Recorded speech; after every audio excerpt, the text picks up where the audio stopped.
कुछ प्रश्न आपके सामने रखे हैं। सबसे पहला प्रश्न कुछ विद्यार्थियों का है कि हम ये जानना चाहते हैं कि जब आप भी हमारी तरह यहाँ पे बैठे रहते थे तो आपका विद्यार्थी जीवन में किस तरीके से आप दिनचर्या को फॉलो करते थे, ऐसा क्या करते थे कि आपका विद्यार्थी जीवन एकदम आदर्श रहा? मैं जब यहाँ पढ़ने आया था तो कॉलेज और यहाँ तीसरी कोई जगह गया नहीं। नंबर एक, पूरे 4 साल, 1 साल उपाध्याय का, 3 साल शास्त्री के। उस समय उपाध्याय 1 साल की थी, तो अभी तो 2 की हो गई ना। तो उस समय में 4 साल, पहली बात तो हम कहीं नहीं गए। साइकिल हमको दिला रखी थी, साइकिल से सीधे यहाँ जाते थे कॉलेज और सीधे यहाँ आते थे, पहली विशेषता। दूसरी विशेषता ये थी कि सुबह से शाम तक हमारी दिनचर्या लगभग फिक्स थी।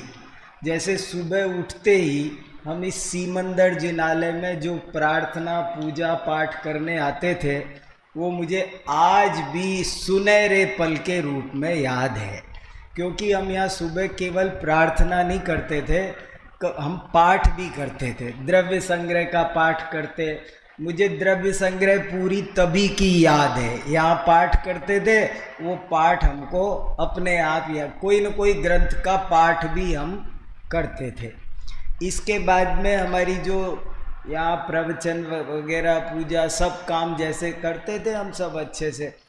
और उसके अलावा कॉलेज गए, कौमुदी लगाना, हर विषय को गहराई से पढ़ना, थोड़ी देर लाइब्रेरी जाना, उसके रेफरेंसेज खोजना। और रात को सोते थे तब भी यही विकल्प रहता था कि कम से कम नींद में काम चल जाए तो अच्छा है। पढ़ने का ऐसा हमारा मन लग गया था, हमें बहुत मन लगा था पढ़ने में। जैसे मेरे साथ में मेरा रूम पार्टनर उस पहली साल में एक अशोक कुमार जी लोहाड़िया थे, वो इस समय अलीगढ़ में हैं जी। तो हम कहते थे आधे पूरे पलंग पर पूरा शरीर नहीं आ जाना चाहिए, आधे पैर बाहर रहने चाहिए, नहीं तो कुछ न कुछ कमी रहनी चाहिए सोने में। जैसे तकिया पसंद है तो तकिया नहीं होना चाहिए, कुछ न कुछ डिफेक्ट रखते थे ताकि नींद ज़्यादा ना आ जाए। और उठ जाते थे, एक दूसरे को उठा देते थे। और कौमुदी वगैरह लगाने में भी बहुत आनंद आता था, लगाया करते थे, एक एक सिद्धि लगाते थे। श्लोक याद करने की भी आदत तभी से है, मीनिंग याद करने की भी आदत तभी से है। तो बस इस दिनचर्या के भरोसे स्वाध्याय बहुत होता रहा, चर्चा परिचर्चा खूब, निरंतर चर्चा परिचर्चा होती थी। जब देखो तब सब ये इतना डेवलप्ड नहीं था। ऊपर छत पे जा बैठते थे, ये छत ऊपर पूरी खुली हुई थी, ऊपर छत पे जाके बैठते थे, पानी की टंकियाँ थी, आराम से खूब तत्व चर्चा होती थी। पता ही नहीं चलता था कब दिन पर दिन 24 घंटे पढ़ते पढ़ते ही बीत जाते थे। जब कभी तो ऐसा लगता हो कि अब बहुत हो गया पढ़ते पढ़ते, अब थोड़ा बहुत सिनेमा भी चले जाएं, तो थोड़ी देर घूम के आते थे, यहाँ गांधी सर्किल तक, यहाँ चक्कर, थोड़ा घूमने करने का रहता था हमारा। और हमारे साथ तो दादा भी बराबर, दादा हमको बहुत अपनापन और प्रेम देते रहे। तुम दादा के साथ घूमते थे, दादा हमारे साथ बैडमिंटन खेलते थे। हम दादा के साथ बैडमिंटन खेले हैं हम। क्या बात।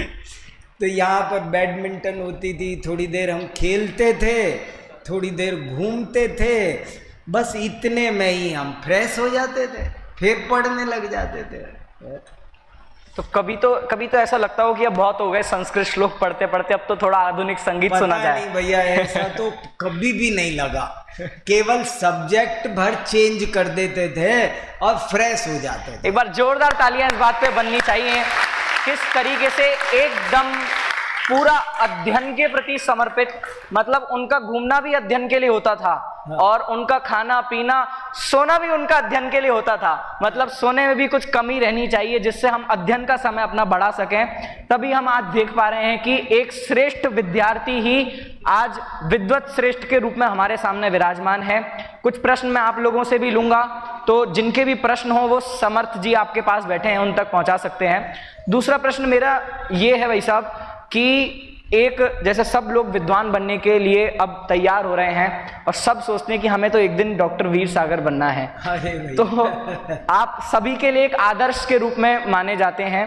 तो आप ऐसी कौन सी खूबी समझते हैं कि जो एक विद्वान के लिए अनिवार्यतम होनी चाहिए? अच्छे वक्ता भी बनना चाहिए। एक तो आपकी वाणी बहुत अच्छी होनी चाहिए, वाक्य विन्यास अच्छे होने चाहिए, शुद्ध शब्दों का प्रयोग होना चाहिए, अध्ययन बहुत गहरा होना चाहिए, अध्ययन में व्यापकता भी होनी चाहिए, मन में पवित्रता भी कुछ ना कुछ होनी चाहिए। आप जो बात कहें प्रमाण सहित कहें, सब प्रमाण बात कहना आना चाहिए और बहुत निर्मल मन से जब आप चीज़ों को समझने लगते हैं।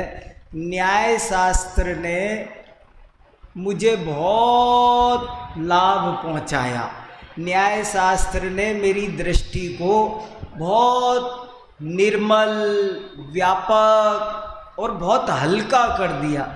मुझे अब कहीं पर भी कोई बुरा नहीं लगता, द्वेष नहीं आता, उसकी विवक्षाएं समझता हूँ और आनंद बहुत आता है।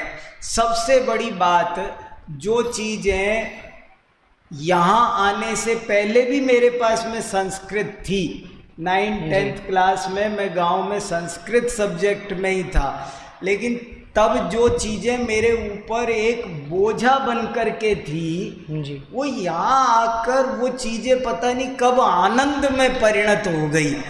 मतलब हमने आज सुना लर्निंग विथ जॉय, लेकिन हम यहाँ देखते थे कि जो भी चीज़ पढ़ते थे वो अपने से जुड़ जाती थी, ऊपर लादी नहीं जाती थी, थोपी नहीं जाती थी, रटी जाएगी और रटना पड़ेगी। बोझ, ज्ञान भार नहीं बनता था, ज्ञान जीवन बनने लगा, अपने काम का है, बस इसी में आनंद आ गया। भाई साहब आप बता रहे हैं कि न्याय ने आपको निर्भर कर दिया, यहाँ तो विद्यार्थियों का न्याय माथा गरम कर देता है। अरे न्याय ने तो बहुत निर्भर किया मुझे, न्याय ने मुझे जगह जगह जो कोई कसाई होती थी वो सब मिटा दी।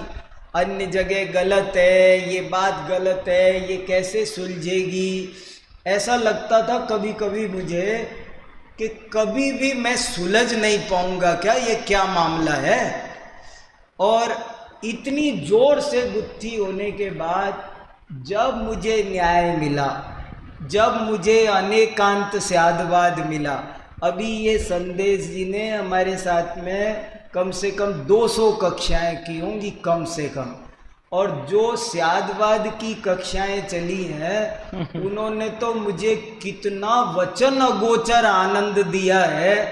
हमने ऐसे ऐसे शास्त्रों में से तर्क और प्रमाण और गाथाएं कि जो स्यादवाद को नहीं घटित करते, नहीं समझते, वे मानो अमृत को छोड़कर विष का भोजन करने चले जाते हैं।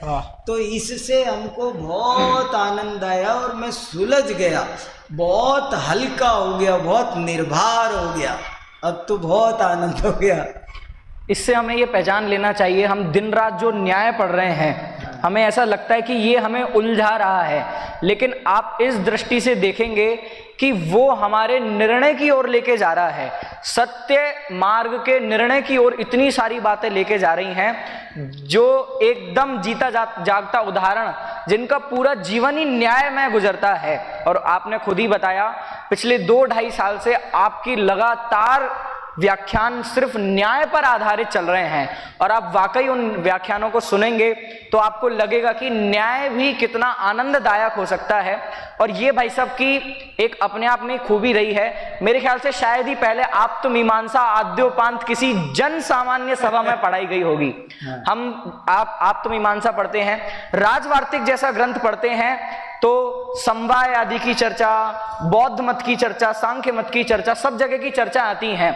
मतलब हम विद्यार्थियों के बीच में पढ़ने में ही हमें उन्हें मशक्कत लगती है, लेकिन भाई साहब की भाषा इतनी सरल सुबोध, जन सामान्य जो एकदम सामान्य बातों को पढ़ते हैं उनके सामने उन्होंने इन कठिन न्याय ग्रंथों का वाचन, न्याय ग्रंथों का प्रतिपादन उनके सामने किया है। तो इसके लिए भी उन्होंने न्याय के क्षेत्र में कितना बड़ा काम किया है ये हमें इससे समझ में आता है। भाई साहब इसी बारे में मेरा प्रश्न है कि आप न्याय के अलावा और कोई बात क्यों नहीं करते हैं? आपको हर जगह न्याय ही दिखाई देता है। देखो आज वहाँ भी चर्चा हुई थी, वहाँ भट्टारक जी की नसिया में भी मुझे बोलना था न्याय पर ही, उन्होंने भी मुझे न्याय ही सब्जेक्ट दिया। मैंने वहाँ पर एक नीति वाक्यामृत का सेंटेंस सुनाया सोमदेव सूरी का। दरअसल मेरा न्याय पढ़ने का तरीका अलग है। न्याय पढ़ने के तरीके भी मैंने सबके उचित नहीं समझता। मैंने न्याय पढ़ने का तरीका भी विकसित किया है, उसको भी मैंने जीवन से जोड़ा है। और मेरे इस न्याय प्रदीपिका में 3-4 लेख ऐसे हैं।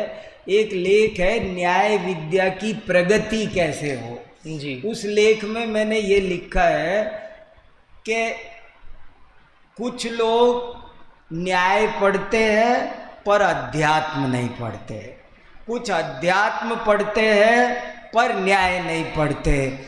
जहाँ न्याय और अध्यात्म दोनों मिल जाएंगे तो मणिकांचन योग हो जाएगा, सब सुलझ जाएगा बिल्कुल।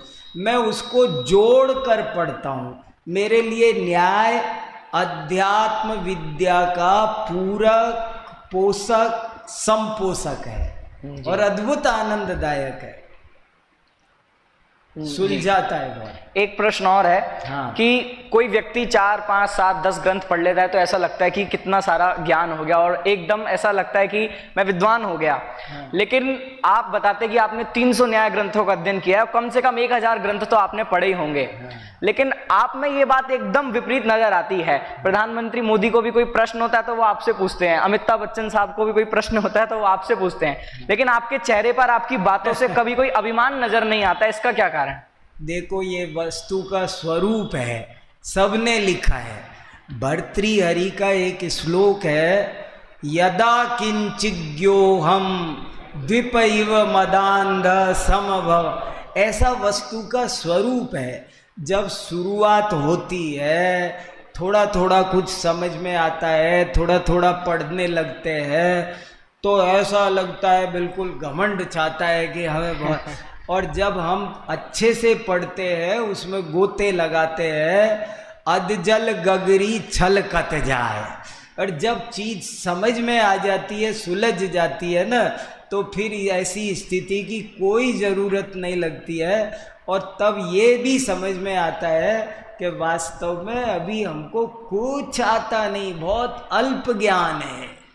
इसलिए वैस तरह की कोई भावना नहीं विकसित होती कि हमको बहुत आता है। पढ़ रहे हैं, सीख रहे हैं, समझ रहे हैं। मुझे बराबर ऐसा लगता है जैसा वो अनेक आचार्यों ने लिखा, अल्पश्रुतम श्रुतवताम परिहासधा। यानी समझदार लोगों की हंसी के पात्र हैं हम। ज्ञान क्या होता है? बड़े बड़े विद्वान जिनके एक एक वाक्य में आगम भरा रहता है, अच्छे अच्छे एकदम उपयुक्त शब्दों का इस्तेमाल करके जैसे बोलते हैं, जैसे कहते हैं, आचार्यों के कथनों में जो गंभीरता है वो हमारे कहाँ आ पा रही है? नहीं आती है हमको। मुझे एक इस शब्द ने बहुत प्रभावित किया, स्नातक। स्नातक, स्नातकोत्तर। बीए को क्या कहते हैं हिंदी में? बीए माने स्नातक, एमए माने स्नातकोत्तर। तो इस शब्द का अर्थ क्या इस शब्द का अर्थ है स्नातक, माने जिसने विद्या में स्नान कर लिया।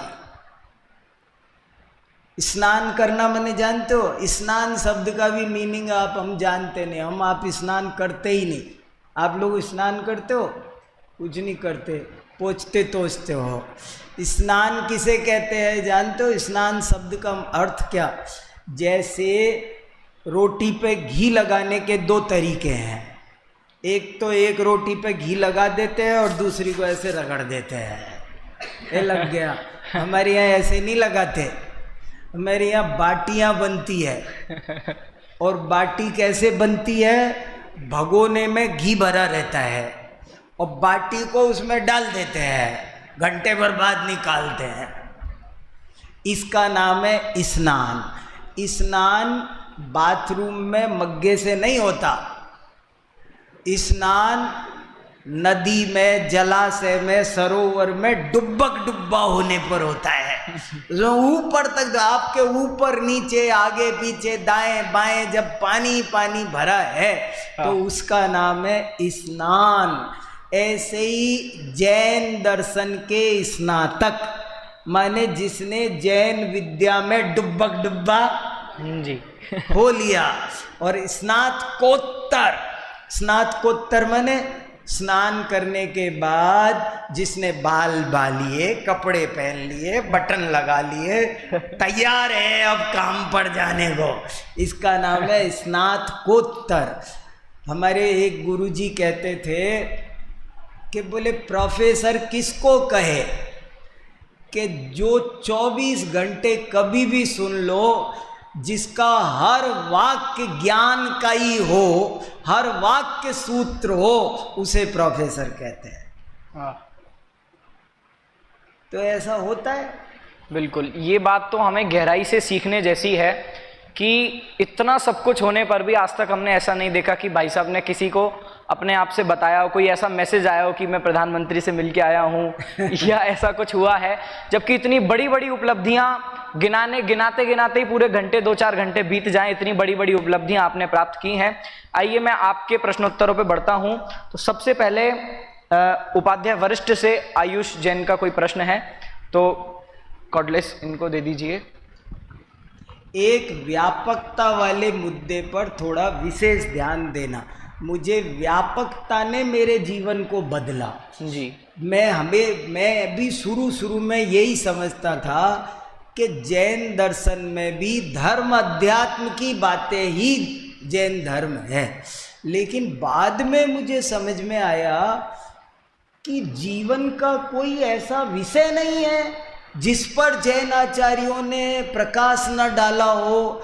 और इसलिए जब भी कहीं कोई बात होती है, जैसे ये बता रहे हैं कि मान लो प्रधानमंत्री कार्यालय में ये बात उठी कि हमारा स्वच्छता अभियान कैसे सफल हो, तो हमको भी बुला लिया। हमने कहा ठीक है, हम बात करेंगे। तो यदि व्यापक अध्ययन नहीं किया होता तो कैसे बताते? मान लो अभी कोई राजनीति की बात आए, कोई ज्योतिष की आए, कोई व्याकरण की आए, कोई किसी भी विषय की आए, तो आप उस विषय पर जैनाचार्यों का क्या मत है। जैसे कल आपको बताया कि भाषा पॉलिसी, अब भाषा पॉलिसी पर बात होती है, भाषा दर्शन। जैन आचार्यों ने कौन सी भाषा बोलना इस पर इतना नहीं सोचा, उन्होंने कह दिया सर्वभाषा सरस्वती, लेकिन कैसी बोलना इस पर बहुत सूक्ष्म चिंतन किया।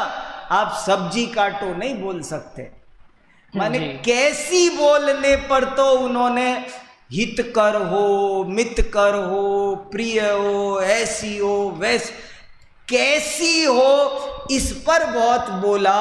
कौन सी हो, उन्होंने कहा कोई सी भी बोलो। तीर्थंकर हमारे लघु 18 महाभाषाएं और 700 लघु भाषाओं में उनकी दिव्य ध्वनि घिरती है। बताओ कौन सी भाषा बुरी है?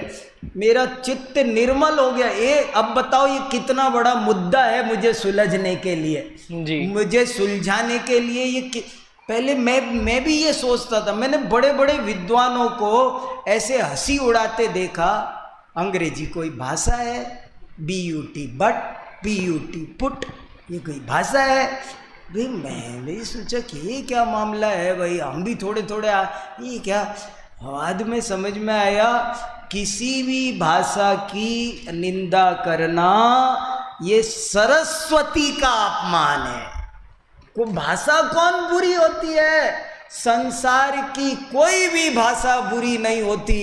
ओहो मेरा तो रोम रोम पुलकित हो गया।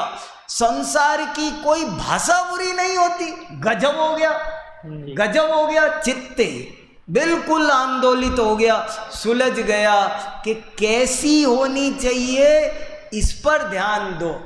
कौन सी की क्या बात है।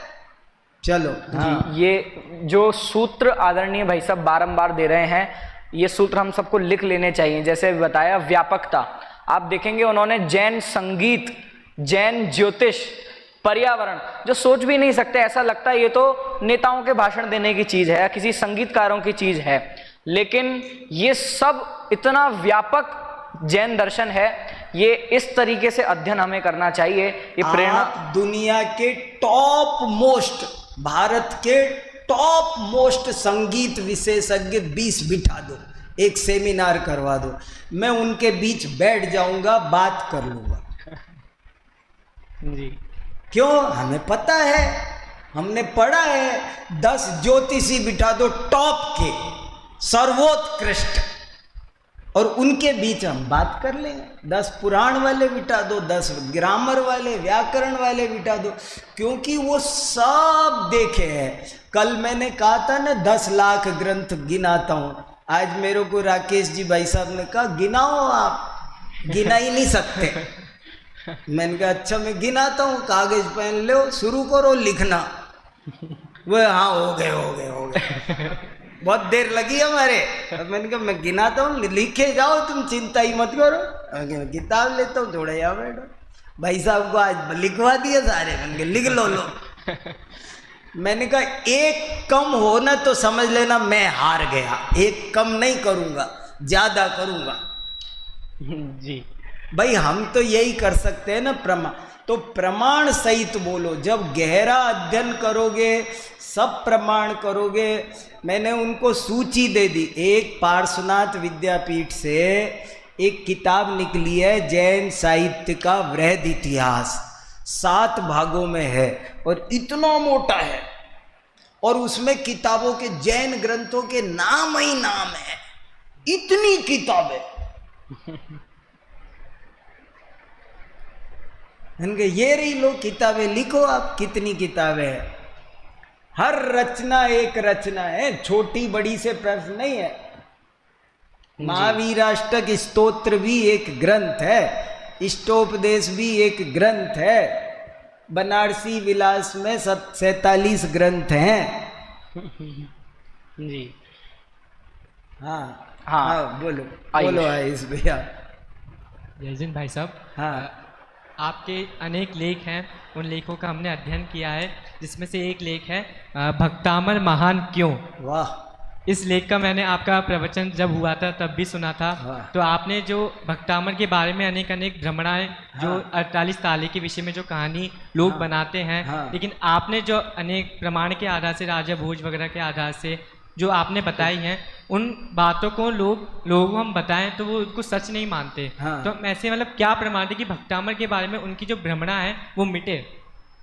मैंने इस विषय पर खूब बोला है, खूब सोचा है, और खूब, एक मेरा लेख है अर्थोद्घाटन, भक्तांबर आखिर क्यों महान है। इस विषय पर लेख लिखने में 2 साल लगे। 2 साल में वो लेख लिखा गया है, और बहुत सिर दर्द हुआ है, बहुत रिसर्च हुई है। चेन्नई तक गया हूँ सिर्फ उस लेख के लिए, और बहुत स्टडी की, पूरे भोज राजा की स्टडी की, और साहित्य की स्टडी की।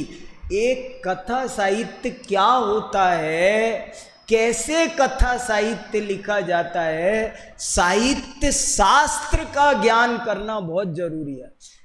फिर से बहुत इंपॉर्टेंट लाइन निकली, साहित्य शास्त्र का ज्ञान अनिवार्य है।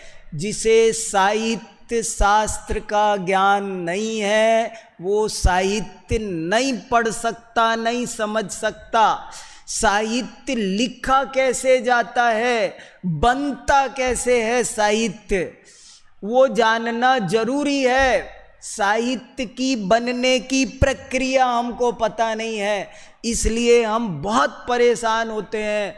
सारी की सारी बातें, क्या अभिधा शक्ति, क्या लक्षणा शक्ति, क्या व्यंजना शक्ति, क्या अलंकार के प्रयोग, मैं बहुत आपसे शांति से बात करना चाहता हूँ। अभी जैसे देखो, मैंने तो एक अर्थोद्घाटन लेख है, आप पढ़ना एक दफे, अगर आपको गदगद ना हो जाओ तो बताना, सुलझ जाओगे। आप कह रहे हो ना सुलझना जिंदगी का एक उद्देश्य है, तो अर्थोद्घाटन पढ़ना, बिल्कुल सुलझोगे।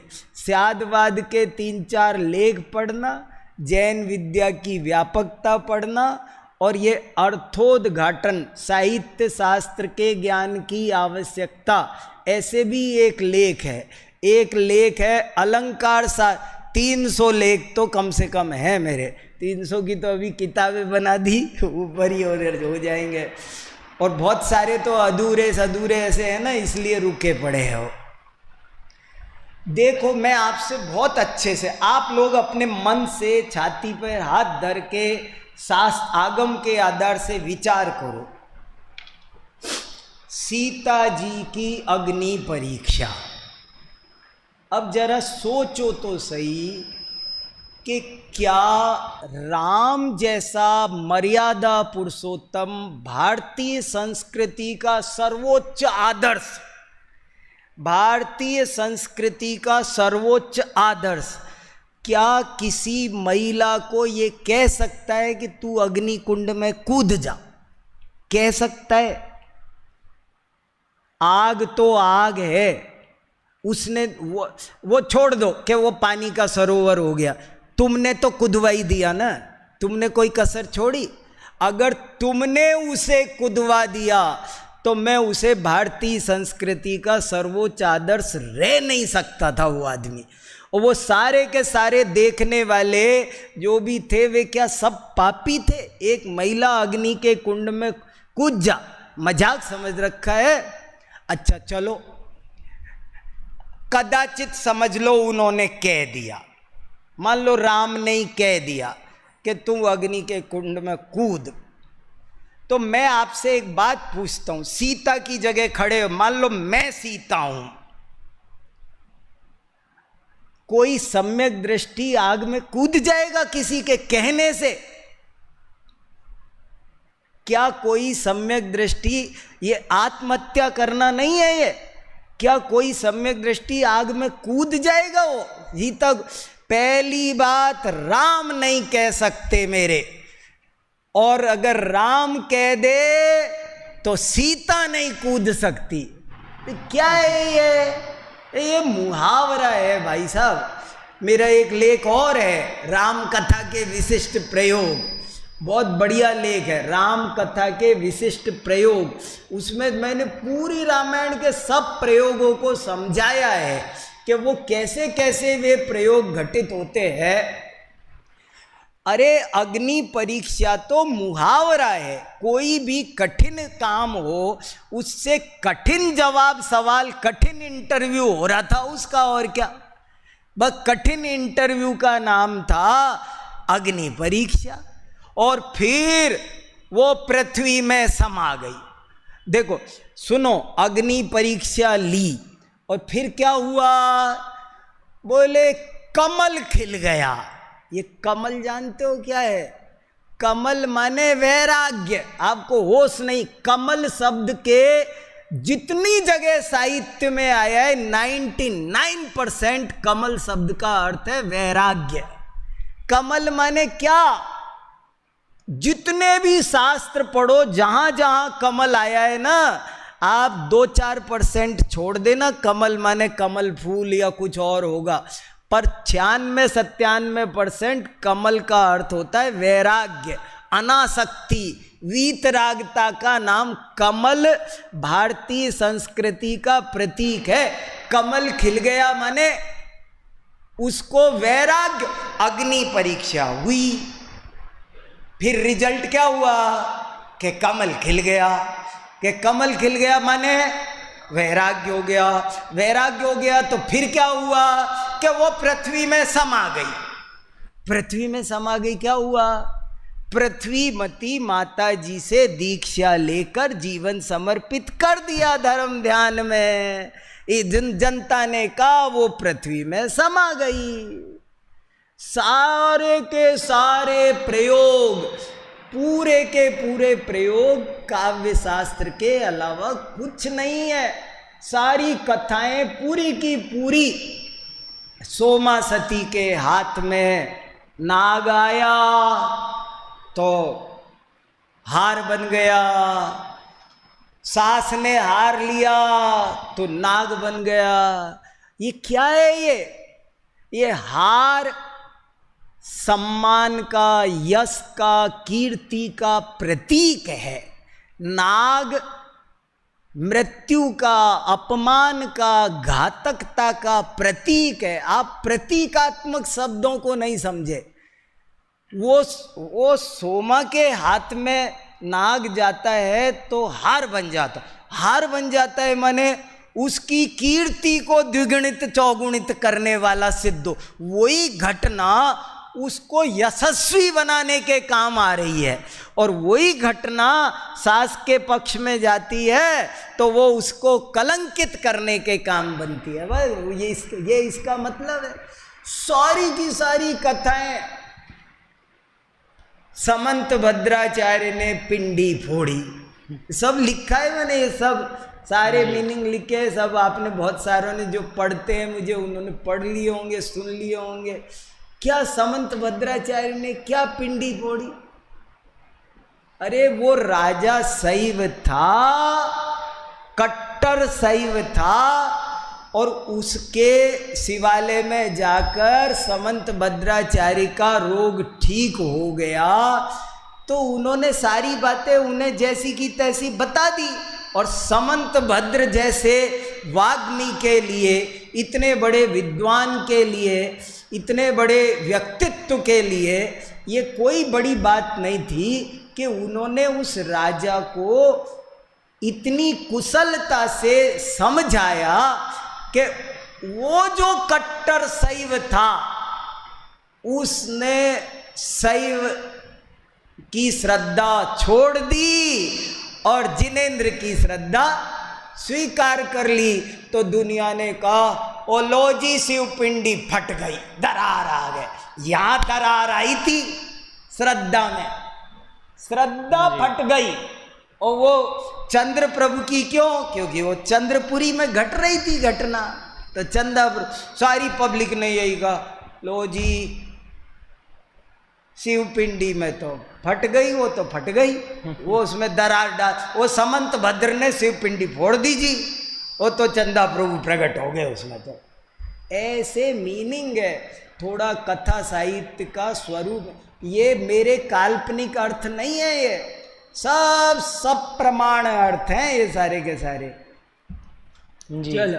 हाँ भाई साहब, अभी जैसे आप इतने सालों से न्याय शास्त्र का अध्ययन कर रहे हैं और जैन दर्शन में ही अपना पूरा जीवन समर्पण कर रखा है, और हमने सुना है कि आप आज भी रोज 8-8, 10-10 घंटे रोज पढ़ते हैं। आप अपने व्याख्यानों में बोलते हैं कि मैं पूरे दिन इस व्याख्यान के लिए पढ़ता हूँ। तो आपको कभी ऐसा नहीं लगा कि अब बहुत बस अब पढ़ लिया है, अब एकदम इसको साइड रख के एकदम शांति से जीवन व्यतीत करना? मतलब यही होता है।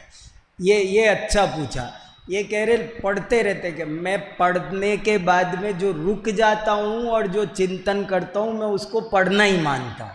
पढ़ता हूँ फिर उस पर सोचता हूँ, और पढ़ते पढ़ते घूम लिया, 2 मिनट लेटा, बार बार कोई बात याद आती, फिर उठे, निकाला, फिर तो चल रही है ना वो पढ़ाई।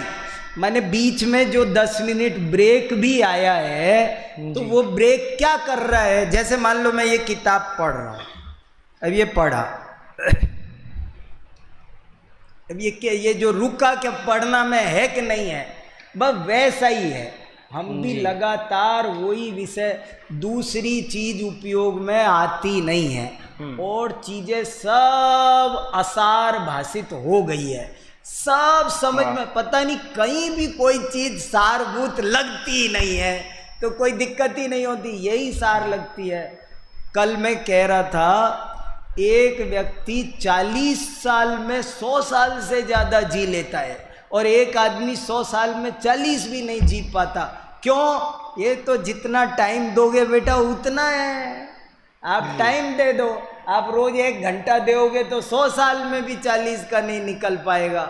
और आप 40 रोज दो, कितना भी 10-10, 12-12 घंटे दो, उसी में सोचो, वही लिखो, वही पढ़ो, वही कर रहे तो हो जाता है।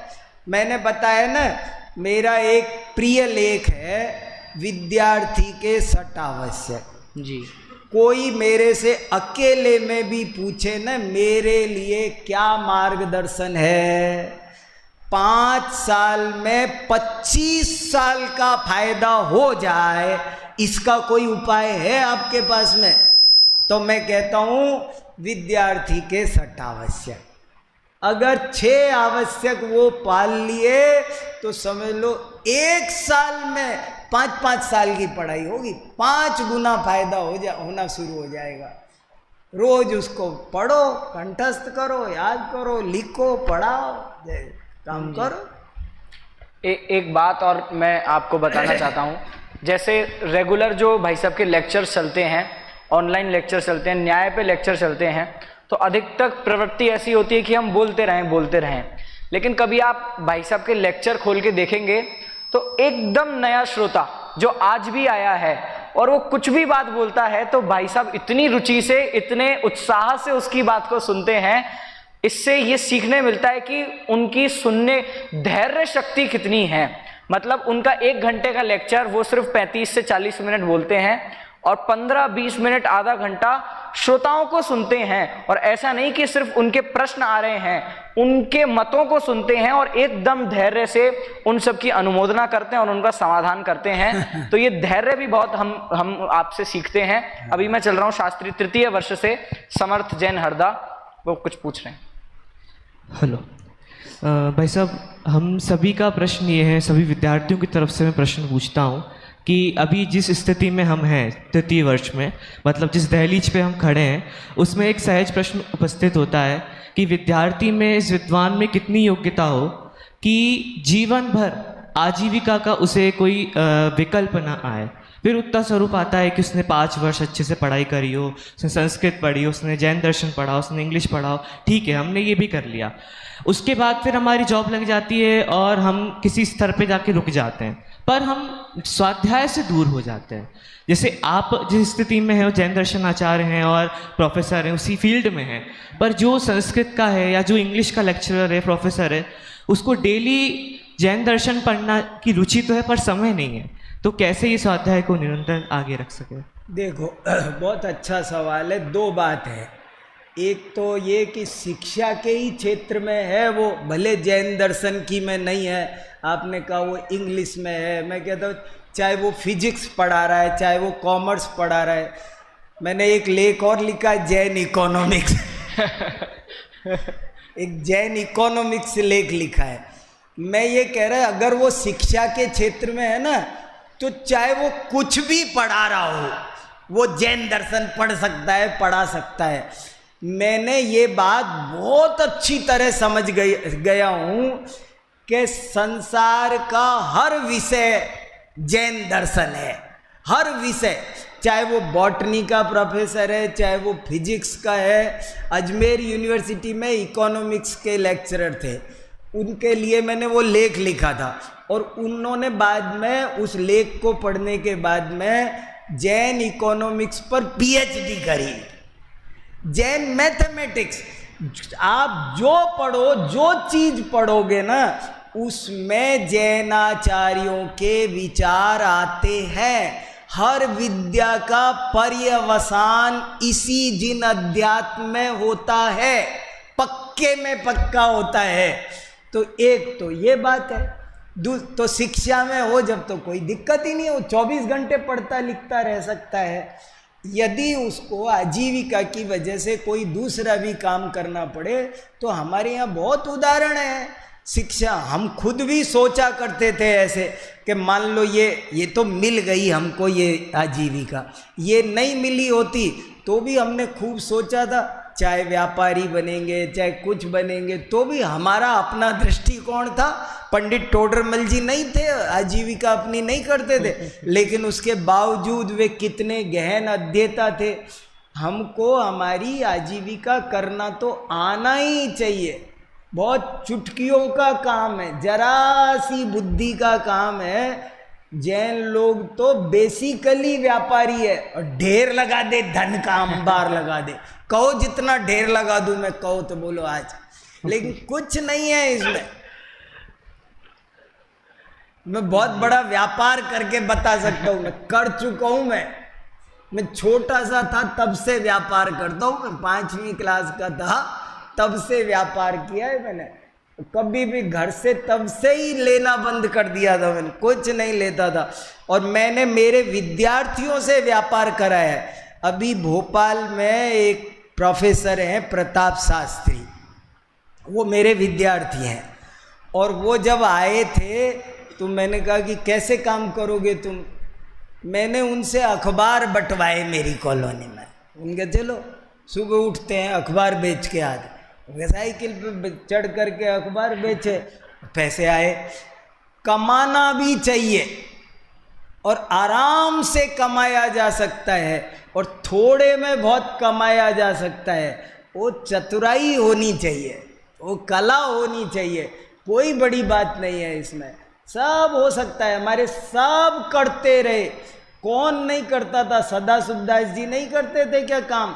दौलत राम कासलीवाल काम नहीं करते थे क्या? तो अब जैसा औदैहिक भाव होगा वैसी हो सके तो शिक्षा में ही रहो, बहुत बढ़िया है।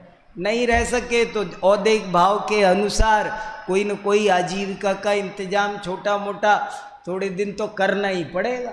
बाद में हल्के हुआ करके फिर चाहे छूट छाट जाए। आप जब यहाँ पढ़ते थे और आप ये सोचकर आए होंगे कि हमें जैन दर्शन का अध्ययन करना है, हाँ। तो आपके दिमाग में ये था कि जैन दर्शन की इतनी बड़ी नौकरी लग जाएगी? नहीं था, बिल्कुल नहीं था। इतना मन जरूर बन गया था कि कुछ भी हो मैं बनूंगा शिक्षक ही।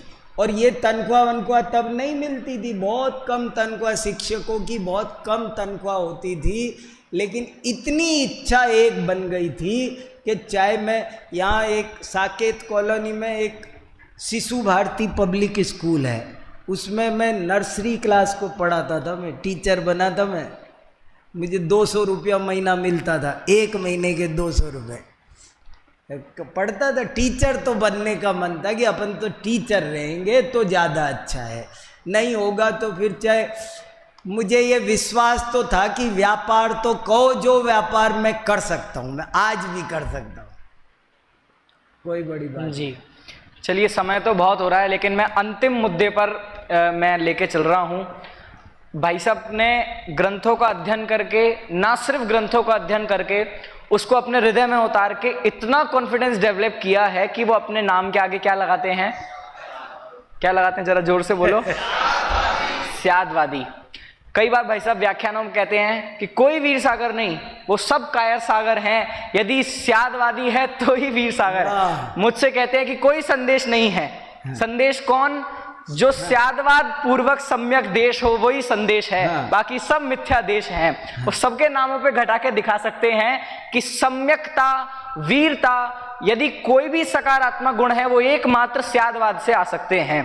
तो ये स्यादवाद की कला आपको क्यों इतनी पसंद आई? और भी तो इतने सारे विषय थे, तो स्यादवाद आपने अपने नाम के आगे लगा लिया, मतलब ये विषय इतना पसंद आया आपको?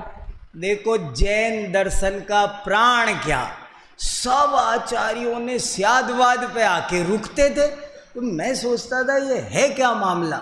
हर जिसको भी देखो परमागमस्य जीवम निषिद्ध जात्यंध सिंदूर विधानम सकल नय विलसितानाम विरोध मथनम नमाम्यनेकांतम। तो मुझे तब समझ में आया, अरे ये तो सुलझेंगे इससे ही। तब मुझे बहुत आना, अभी मैं शुरू कर दूं ना स्यादवाद पर तो अभी सुबह हो जाएगी, इतनी चर्चा है।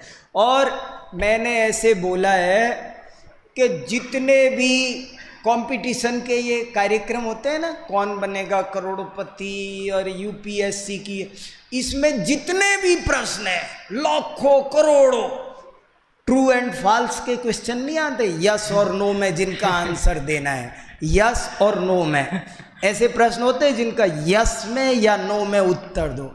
और मैं क्या कहता हूं पता, कि वो करोड़ों सवाल मेरे सामने लाओ और मैं यस, ट्रू और फॉल्स दोनों को टिक करूंगा, करोड़ों सवालों को दोनों को टिक करूंगा, एक अपेक्षा से सही है और एक अपेक्षा से गलत, करोड़ों सवाल।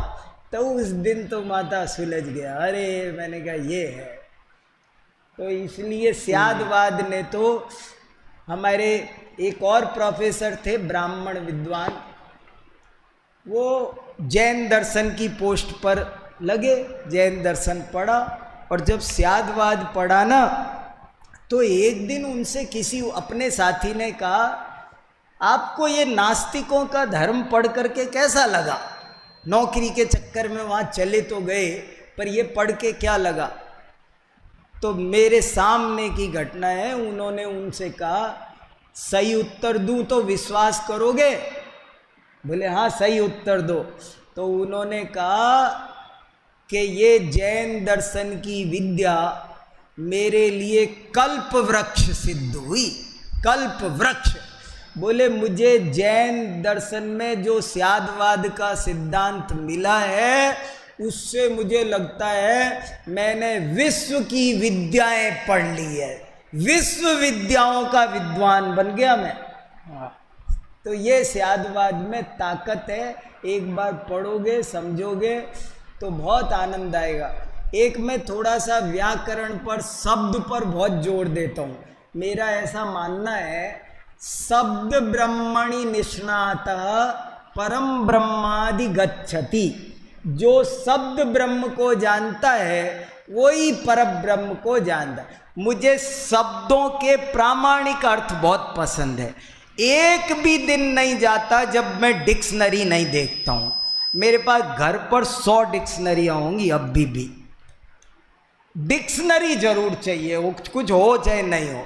तो शब्द, और मुझे शब्द का प्रामाणिक अर्थ चाहिए। जैसे अभी कहा ना संदेश, तो मुझे उसका अर्थ चाहिए, ओरिजिनल चाहिए। दिस कथने, भाई दिस धातु से सम उपसर्ग पूर्वक संदेश शब्द बना। संदेश की तरह ही निर्देश, आदेश, उपदेश, सारे शब्द दिस धातु के। अरे मेरी तो लॉटरी खुल जाती है जैसे ही दिस शब्द समझ में आया, और मुझे लगता है ओ मेरी तो लॉटरी खुल गई, ये क्या हुआ?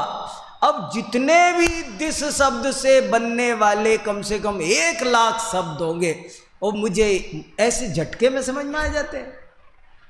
तो सांचा जैसा है, इसलिए थोड़ा व्याकरण, डिक्शनरी ये भी जरूर पढ़ना चाहिए। तो जैसे आपने अपने नाम के आगे स्यादवादी लगा लिया, हाँ। और आप यूनिवर्सिटी में इतने सारे ब्राह्मण विद्वान और हर तरह के लोगों के साथ, और न्याय में तो है ही ये, इनका निराकरण उनका निराकरण, तो इतने सब लोगों के बीच में कैसे रहना हो पाता है? क्योंकि बातें तो इसी तरह की चलती होंगी। तो सुनो, निराकरण पर भी मैंने व्याख्यान किया है। बिल्कुल, निराकरण पर लेख लिखा है पूरा का पूरा, कि निराकरण किसका करना, निराकरण क्या, क्यों, कैसे, लेख लिखा है एक। और निराकरण क्या, क्यों, कैसे, इस पर व्याख्यान किया है। किसका निराकरण किया जाता है, खूब सोचा हमने।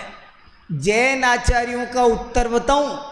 जैन आचार्यों ने उत्तर दिया है, हम किसी का खंडन नहीं करते, हम तो केवल खंडन का खंडन करते हैं। हम किसी का खंडन नहीं करते। हम तो केवल खंडन का खंडन करते हैं, मतलब खंडन करते हैं, ये भी बात सही हो गई, और खंडन नहीं करते हैं, खंडन करते, अब कोई के खंडन करते हैं कि नहीं करते हैं? करते और नहीं करते? हाँ नहीं करते, हम किसी का खंडन नहीं करते जी। तो ऐसे है, हर बात को बात कहने में आती नहीं है, और स्यादवाद उसको कहना सिखा देता है। ये इसलिए मुझे स्यादवाद की बहुत महिमा आती है। मैंने लिखी है, कई कविताएं भी लिखी है।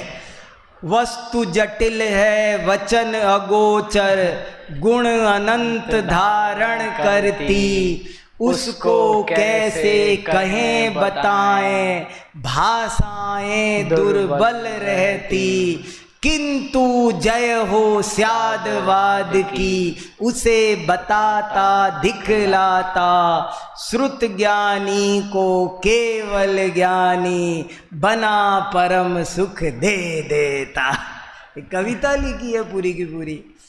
तो अनंत धर्मात्मक वस्तु जो कहने में, जो बात कहने में नहीं आती है, गूंगे को मूकम करोति वाचालम, वो कौन है? स्यादवाद है। मैंने तो हर चीज पर देखा। शिक्षक दिवस आता है तो मैं शास्त्र में से निकाल के लिखता हूं कि जो स्यादवाद की शिक्षा दे वही शिक्षक है, बाकी शिक्षक शिक्षक नहीं है। मैं तो इतना बोलता हूं ना, दुनिया में दो ही वाद हैं, एक अनेकांतवाद और दूसरा आतंकवाद, तीसरा कोई वाद ही नहीं है। और जो अनेकांतवादी नहीं है वो गारंटी से आतंकवादी। अब इससे बड़ी बात और क्या होगी? ये छोटा मोटा वाक्य नहीं है, ये हिला देने वाला है। लॉस एंजल्स में सुनाया था, वो वहाँ लिख लिया उन्होंने, वहाँ लिखा हुआ है लॉस एंजल्स में। जी देखिए, प्रश्न तो इतने हैं कि जितने घंटे चर्चा चले उतने कम हैं, लेकिन मैं आप लोगों को ये बताना चाहता हूँ, यदि आप उनसे दैनिक स्तर पर जुड़ेंगे, उनकी दैनिक लेक्चर्स चलते हैं, व्याख्यान चलते हैं, उनमें रोज कम से कम 5, 7, 10 लोगों को उनसे प्रश्नोत्तर करने का अवसर मिलता है। तो आप यदि उन सभाओं में आप भाई साहब से जुड़ते हैं तो आपको हर तरह के प्रश्नों का समाधान होगा। और अभी प्रश्नों का सिलसिला यहाँ रोकते हुए अंत में मैं भाई साहब से निवेदन करता हूँ, ऐसी कोई बात आप अपनी तरफ से हमें बताना चाहें, कोई प्रेरणा स्वरूप, आशीर्वाद स्वरूप या कोई भी सलाह स्वरूप। विद्यार्थी विद्वान सब लोग बैठे हैं और सब विद्वत्ता की ओर बढ़ रहे हैं, ऐसी कोई सलाह, अंदर की बात, परिवार की तरह सब बैठे हैं, तो आप कुछ प्रेरणा देना चाहें तो। वाचनम श्रवणम भक्त्या, स्मरणं प्रच्छनं पुनः, लेखनं पाठनं चापि षट्कर्माणि दिने दिने। अच्छा विद्यार्थी बनना है तो ये अमोघ मंत्र है, रोज पढ़ो। मैंने व्याख्या की है इस लेख में अच्छे से कि कुछ लोग पढ़ते नहीं है, खाली सुनते हैं।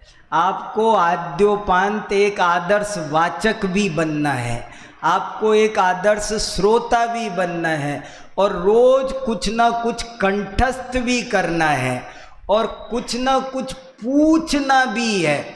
पूछना भी जरूरी काम है, कुछ ना कुछ कंपलसरी लिखना भी है, और कुछ ना कुछ किसी न किसी को पढ़ाना भी है, चाहे अपने दोस्त को पढ़ाओ पर पढ़ाओ, तभी जा कर के समझ लो। ये करोगे तो आपको बहुत उच्च कोटि का विद्वान बनने से मेरी समझ में कोई नहीं रोक पाएगा।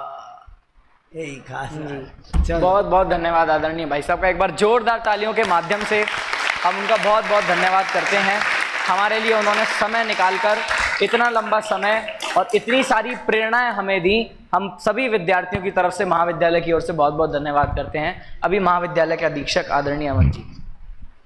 आदरणीय भाई साहब का बहुत बहुत धन्यवाद है। और साथ ही आपने देखा शास्त्री तृतीय वर्ष से संदेश चैन ने बहुत अच्छी तरह आप सबके विचारों को यहाँ पे भाई साहब के सामने समक्ष रखा, और भाई साहब ने उन्हीं के माध्यम से आपको प्रेरणा दी है।